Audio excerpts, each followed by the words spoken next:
Olá, sou Marcela Reis, professora do curso de fotografia do projeto Além Fronteiras, que faz parte da Associação Dom Bosco.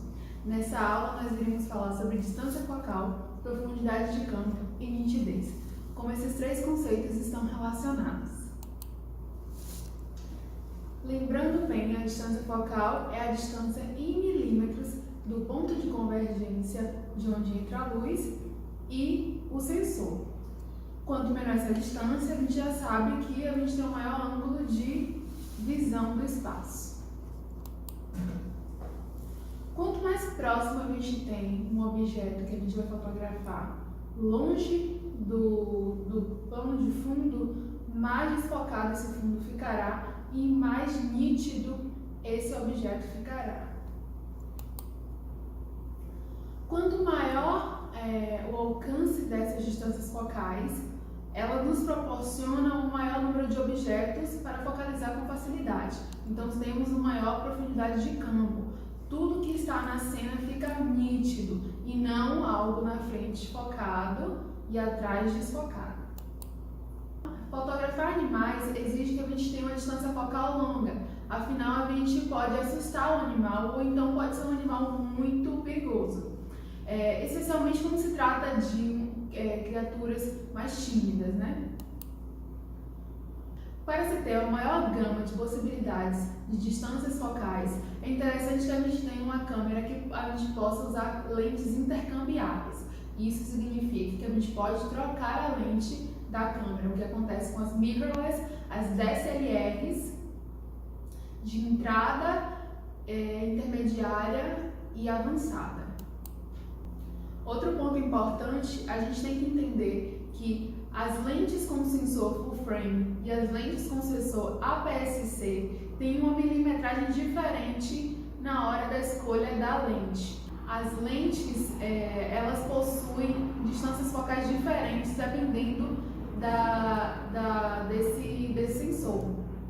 Então, quando eu utilizo um sensor 50mm em uma full frame, ela vai me dar uma distância focal muito maior, ela vai me dar uma ampla visão do espaço. Mas já que eu utilizo o sensor APS-C, essa visão ela vai ser mais fechada, então a 50mm vai ter outra milimetragem. Por exemplo, a de 50mm vai ter a milimetragem de 75mm, independente da sua lente ser 50mm. Vai ter uma outra visão daquele espaço, daquela cena.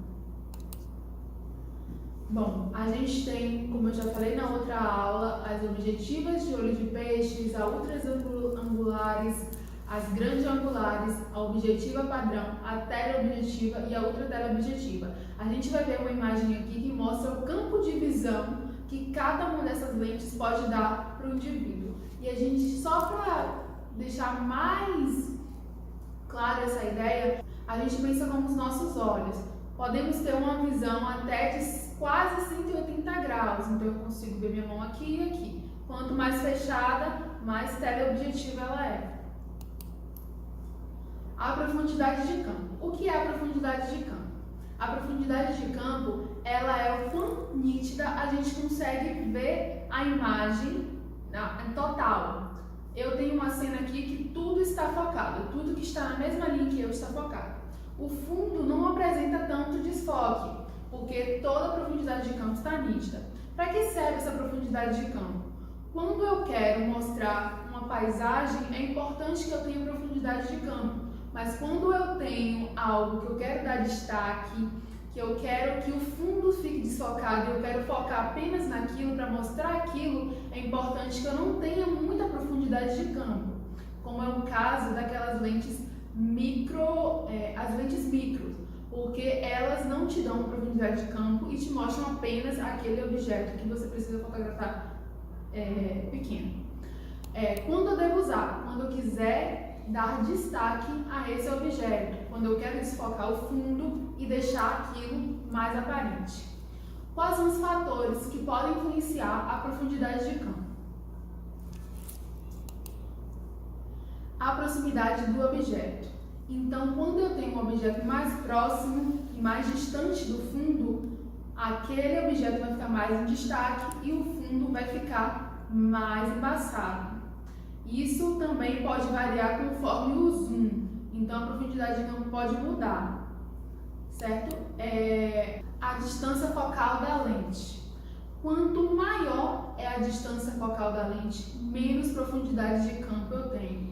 A lente teleobjetiva, ela vai me dar menos profundidade de campo e menos raio de visão. Quanto menor a distância focal, maior é a profundidade de campo. Isso acontece nas grandes angulares. Eu tenho uma maior visão do meu campo e tudo na imagem vai estar mais nítido. Outro fator que influencia é a abertura do diafragma. Quanto maior o diafragma estiver aberto, quanto mais aberto ele estiver, isso significa que o número vai estar menor, 1.4, 1.8, mais desfoque eu tenho do fundo, menor profundidade de campo. Quanto mais fechada meu diafragma, mais profundidade de campo eu tenho. Bom, a gente vai ver uma imagem aqui comparando as aberturas. Maiores aberturas, o fundo mais desfocado. Menores aberturas, tudo está em foco. O foco é um outro fator que pode auxiliar na hora de uma foto mais nítida e com uma profundidade de campo legal. O foco, existem duas maneiras de se utilizar. Existe o manual. O manual, ele faz o ajuste em metros. Já no automático, a própria câmera, a própria lente faz esse ajuste automaticamente. Mas é interessante que se utilize sempre o foco manual para que a gente tenha o controle daquilo que a gente quer focar. Às vezes a câmera pode focar em algo que a gente não quer. Outro fator que a gente tem que levar em consideração para uma foto interessante é a nitidez. A nitidez. Alguns fatores são importantes na hora de se ter uma boa nitidez.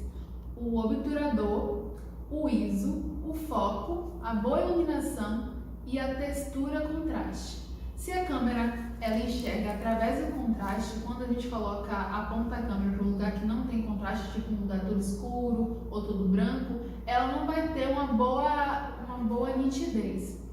Já por isso é preciso que a gente aponte para algo que tenha um contraste. Por exemplo, a íris do nosso olho, ela tem um contraste, o branco, o preto, às vezes o caramelo. Então, ela traz vários contrastes que a câmera consegue captar. Por isso que é importante na hora de se ter para se obter uma boa nitidez. O ISO, ele pode causar granulagem. Quanto mais alto for o ISO, ele pode causar uma certa granulação na imagem. Isso pode ser de gosto. Tem fotógrafos que gostam desse efeito granulado que as imagens têm, tomam a partir do ISO alto, e outros não é muito adequado, não tem boa nitidez. A velocidade do obturador também influencia em como essa fotografia vai ter uma boa qualidade de nitidez ou não. Então é interessante que a gente utilize a velocidade do obturador sempre o dobro do valor da milimetragem que a gente está utilizando na lente. Então, por exemplo, se eu estou utilizando a lente 50 mm, é interessante que eu use a velocidade 100, porque 50 vezes 2 é 100. E é importante também ter uma boa iluminação. Sem uma boa iluminação, a gente não consegue ter uma foto nítida, tá bom? Eu espero que vocês tenham gostado e até a próxima aula.